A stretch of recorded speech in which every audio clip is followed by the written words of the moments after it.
Greetings, dear ones. I'm Cryon of Magnetic Service. Então nossos ancestrais compreendiam a conexão a Gaia. E Gaia era sua professora para o Criador. Então estou sempre observando qual é a lição que Gaia quer que nós recebamos. Então hoje nós nos encontramos nos Açores, em uma bela ilha, e nós iremos para um mirante, conhecido como a Vista do Rei, porque a vista é tão impressionante. E, no entanto, quando nós chegamos lá, a vista era de bruma e nevoeiro, e não podíamos ver nada além daquilo. Há tantos ensinamentos apenas nessa única experiência. Tantas formas você poderia traduzir e interpretar esta mensagem. Uma delas relaciona-se com seu relacionamento com o Criador. Se nós usarmos o lago, a bruma e a vista como uma metáfora, o lago representa a fonte criativa, Deus. O nevoeiro representa o véu que obscurece o Criador. E o mirante é você como humano, ponto de vista. Então você passa pela vida e há aqueles que viram o lago com seus próprios olhos. Essas são as pessoas que tiveram uma explosão para a iluminação, ou que tiveram uma experiência de êxtase, ou tiveram algum tipo de experiência pessoal onde eles tocaram a face de Deus. Imagine-os retornar e contar a alguém: eu toquei a face de Deus, venha ver. Esta seria uma pessoa que viu aquele lago em um belo dia com sol e vindo para levar alguém para poder ver aquela beleza, como nós fizemos hoje. Alguns de nós nunca viram aquele lago. Nós permanecemos naquele mesmo lugar e dissemos: não é possível, eu não vejo nada. Aquilo não existe. O que você está me contando não é verdade. Eu não vejo com meus próprios olhos. Agora haverá outros que virão ao lago. Eles não veem nada, mas eles sentem que algo está lá. E então eles começam uma busca, uma jornada. E às vezes eles podem retornar àquele lago por semanas e semanas e semanas e nunca ver o lago exatamente, mas eles sabem e sentem que algo está lá.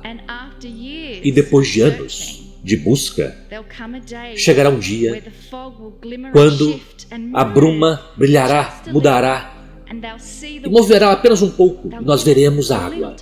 Teremos um pequeno toque dela, e então o véu descerá novamente. Mas através da paciência e do tempo, eles retornam em um dia que é absolutamente magnífico e veem o lago exatamente como as outras pessoas estavam contando eles a respeito.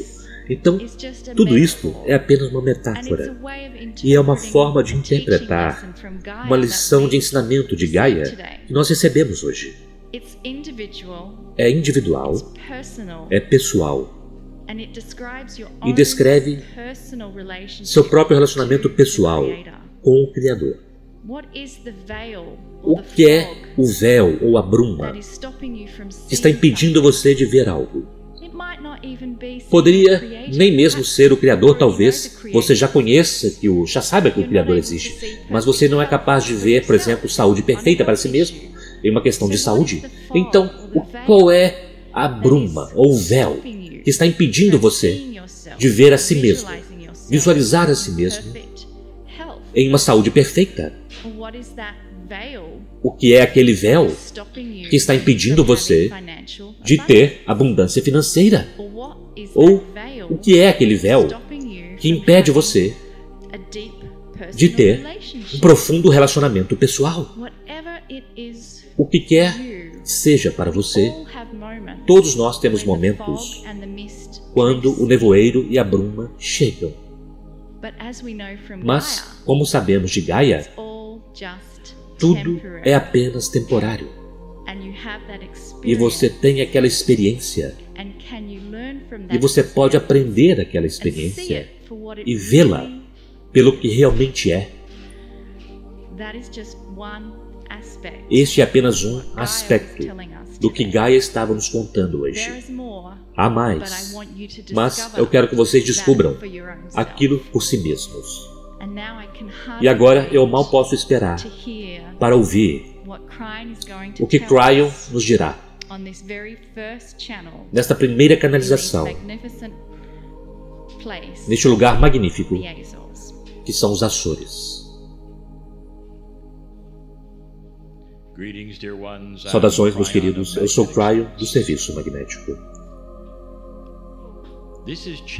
Esta é a canalização número 1.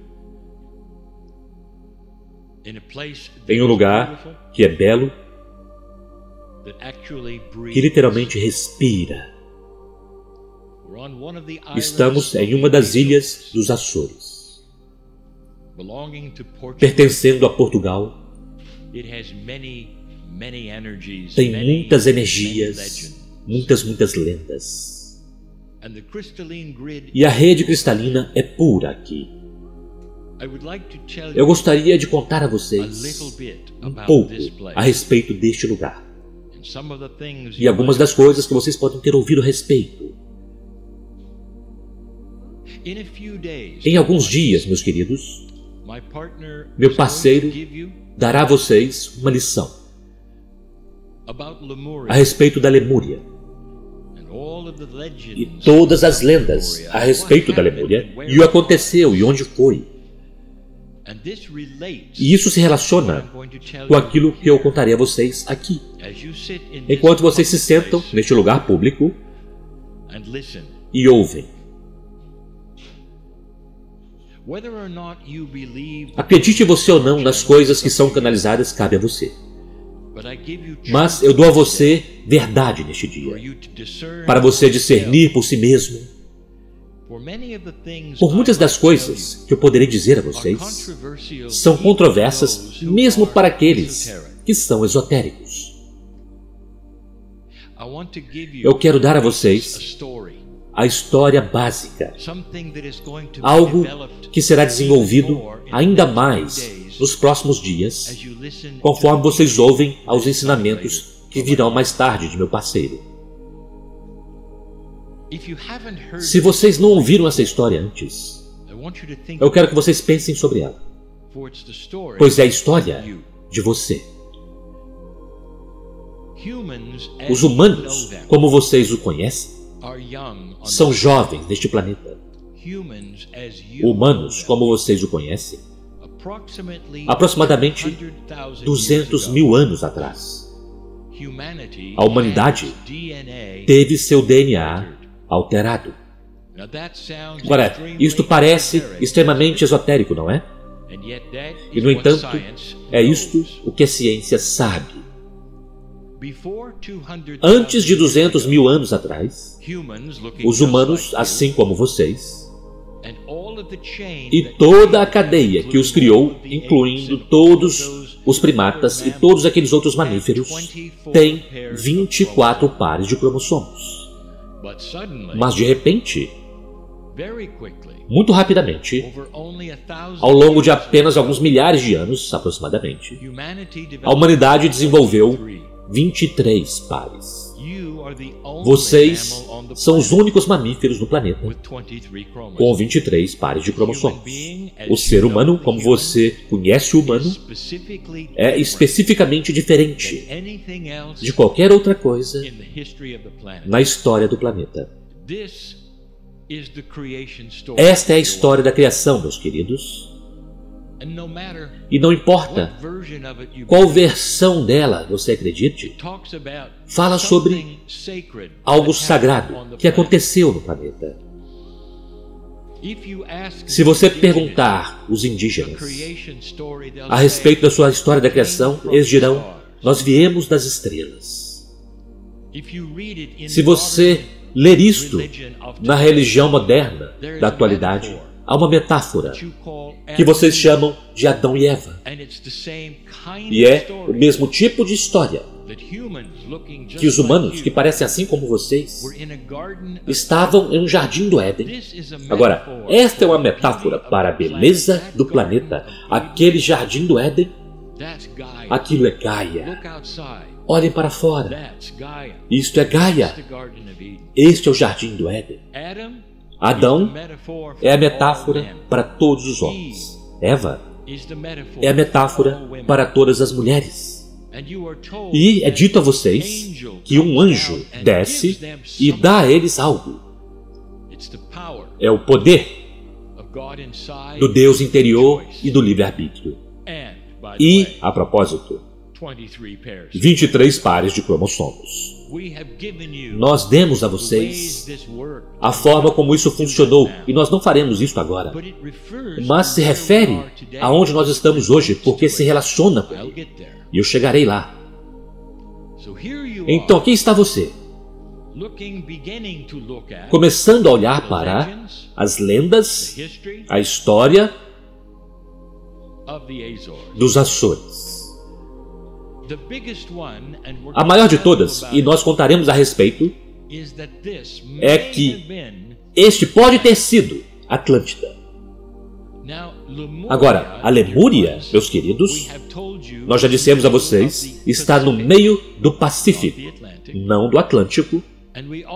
E nós também demos a vocês a explicação de como um pequeno continente poderia de repente aparecer no meio do Pacífico e então também desaparecer.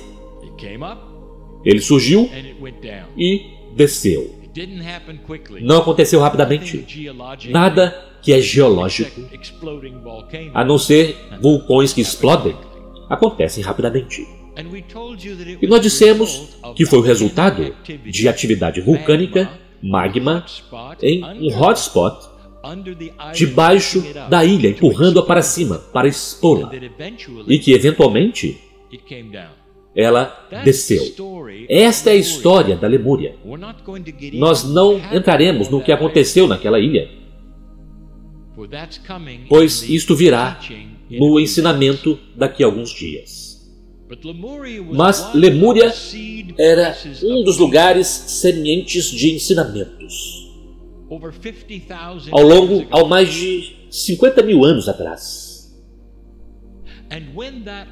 E quando aquela ilha começou a afundar, e isso aconteceu, e foi tempo para aqueles lemurianos partir e entrar em suas canoas, eles foram por todo o planeta. Eles foram diretamente para o sul.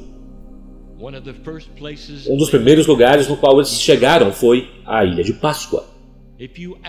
Se você perguntar um Rapa Nui, os indígenas da Ilha de Páscoa, qual é a sua história da criação, eles dirão: houve aqueles que vieram da ilha que afundava. Eles até mesmo têm 7 estátuas para mostrá-lo. Isto é história, meus queridos. Isto não é lenda. Mas o que segue é seu discernimento. Por centenas de anos, aqueles lemurianos estavam dispersos por todo o planeta, através dos continentes. Se você vivesse em uma ilha e de repente você precisasse partir, isso estará grudado em seu acástico. E se você tiver uma escolha de para onde ir, você procurará por outra ilha. Você compreende ilhas. Você compreende a energia de uma ilha. Você compreende a pescaria. Você compreende que a forma como tudo funciona. E mesmo depois de uma geração, isso permanece em seu acástico. E os ancestrais, até mesmo dos lemurianos, procurariam por ilhas, pois é aqui onde o seu melhor trabalho poderia ser feito.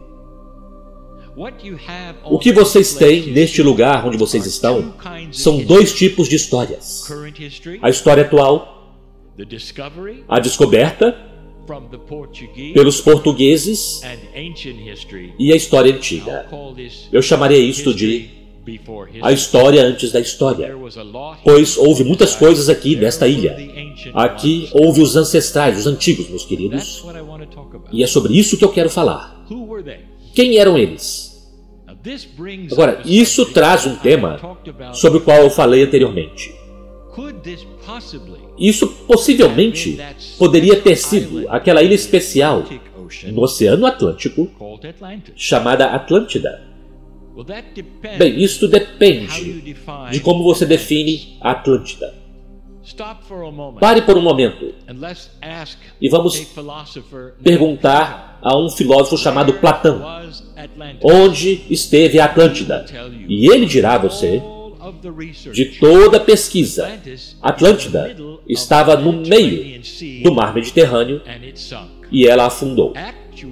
Na verdade, ele dirá que não afundou, que a água elevou-se quando a água começou a fluir para dentro do Mediterrâneo, tornando um mar cobrindo uma montanha, que era a Atlântida. Agora, vocês começam a perguntar a outros baseado em sua pesquisa e eles dirão, não, foi em algum outro lugar, ou em outro lugar. Quantas Atlântidas poderiam haver? Aqui é onde eu digo a vocês novamente. A humanidade é muito singular e linear. Na forma como pensa, ela tem a lógica da história. Eu falei sobre a síndrome da ilha que afunda anteriormente. Lemurianos, ao longo da história, encontraram ilhas onde viver. E aqueles lemurianos desenvolveram energias muito belas e sagradas em cada uma daquelas ilhas. E muitas delas afundaram, assim como sua ilha original, devido a principalmente atividade vulcânica. Olhem para os Açores e o que aconteceu aqui, muito recentemente, ainda é ativo em certas áreas, assim como o Havaí, que era a Lemúria, ainda é ativo. Há um hotspot debaixo destas ilhas, assim como há debaixo do Havaí, que criou a Lemúria.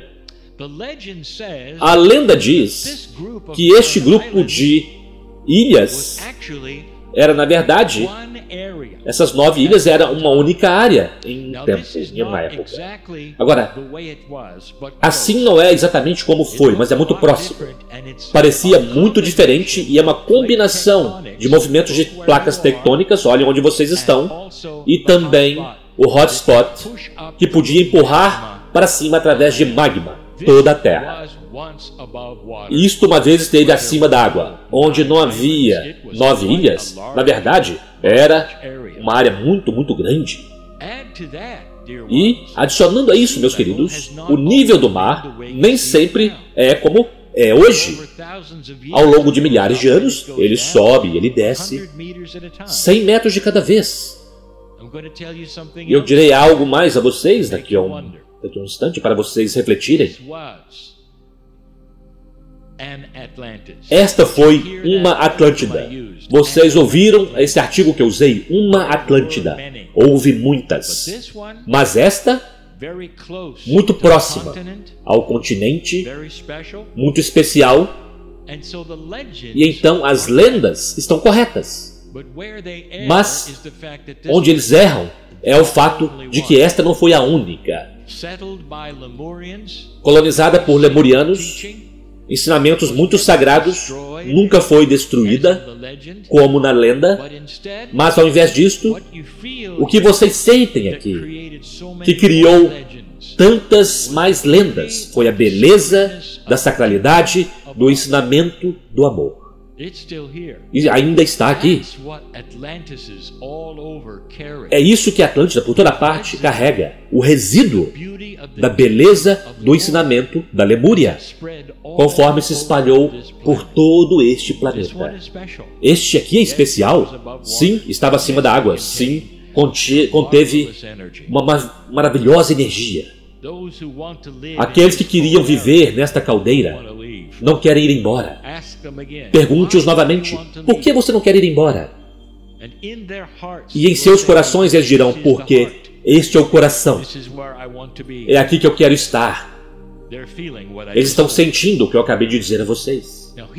Agora, aqui está uma outra coisa interessante. Vocês já ouviram a respeito daqueles que darão a vocês informações históricas e dirão, quando isto foi descoberto, estava deserto. Olha ao seu redor. O que vocês veem? Vocês veem muitos matizes de verde. Nenhum deserto. Vocês veem algo crescendo em cada superfície, mesmo se for feito pelo homem. Estes são os subtrópicos e há água em toda parte. Então, como poderia ser deserto? Eles estavam errados. Deixe-me apresentar-lhes novamente a um conceito. Vocês estão experimentando neste momento, hoje, chamado mudança climática. Nós chamamos a isso de o ciclo da água. E o que eu estou dizendo a vocês neste momento é que este planeta tem um ciclo. E ele respira este ciclo da água. E ele usa a temperatura para fazê-lo.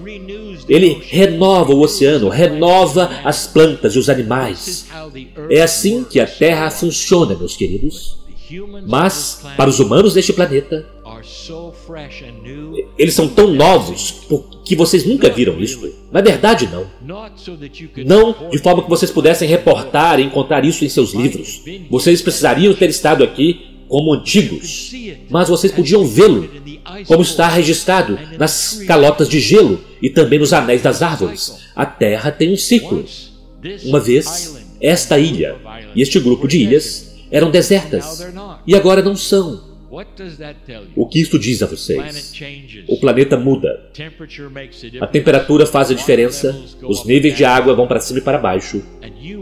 E vocês estão neste momento, conforme estão aqui, aproximando-se de uma outra mudança climática, onde a temperatura ficará mais fria. Isto não retornará a ser um deserto, não em sua vida. Mas o planeta está se tornando mais frio. Vocês estão começando a experimentar um ciclo de água. E nós dissemos isto antes. Mas eu trago isto porque apenas olhe para a história aqui. Costumava ser um deserto. Algo aconteceu, não foi? Vocês estão experimentando isto novamente. Água onde não havia água antes, e onde havia água, não haverá. Isto é mudança climática. Deixe-me dar-lhes uma revelação final. Há profecia a respeito desta ilha. Agora, se você tiver estudado a profecia do Papa, você descobrirá algo muito interessante. Você precisa ler entre as metáforas para ver que é a mesma profecia que eu dei a vocês a respeito deste planeta. A profecia fala sobre 3 eras separadas da humanidade. E a primeira era é a era da lei.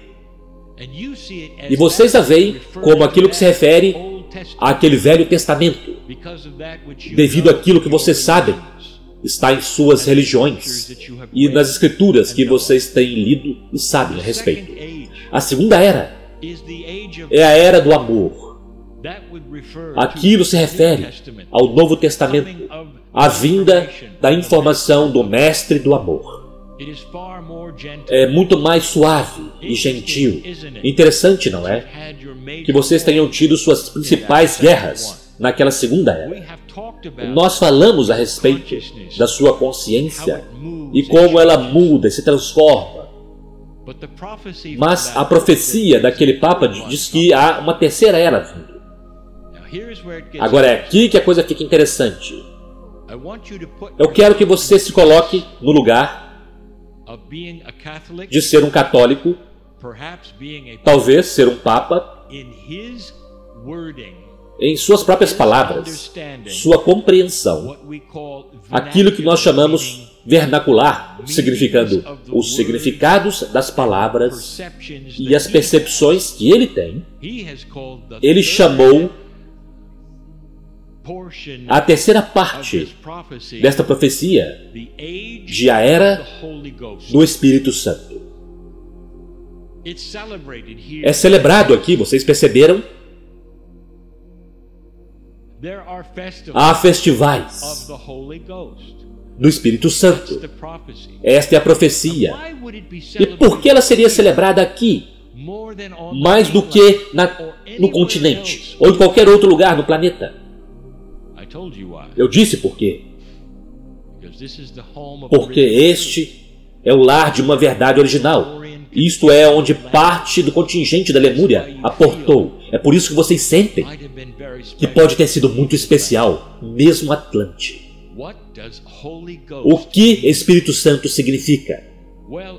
Bem, mesmo naquilo que é o catolicismo, ele tem uma outra palavra. O Espírito Santo. O que o Espírito Santo significa? Vamos examinar por um momento. As três cabeças de Deus, como ensinadas pelos católicos: o Pai, o Criador, o Filho, este é o Mestre do Amor, e o Espírito Santo. E isto, meus amigos, é a compaixão do Criador. Esta é a compaixão. Vocês têm o Espírito Santo vindo para vocês. Isto é a compaixão, a cura, não o Pai, não o Filho, mas a compaixão de Deus. E é disso que o Papa estava falando. Este é o festival. Nós já dissemos a vocês, vocês estão na era desde 2012 da prontos? Compaixão. É a mesma profecia. Nós demos a vocês há anos atrás a respeito deste planeta, como dada por um Papa há tanto tempo atrás, que se centrava aqui, neste lugar. Vocês estão no lugar certo, meus queridos, para sentir estas coisas. Em um festival do Espírito Santo, o que eles fazem? Eles honram aqueles que são os mais baixos na hierarquia dos humanos, as crianças que não fizeram nada ainda.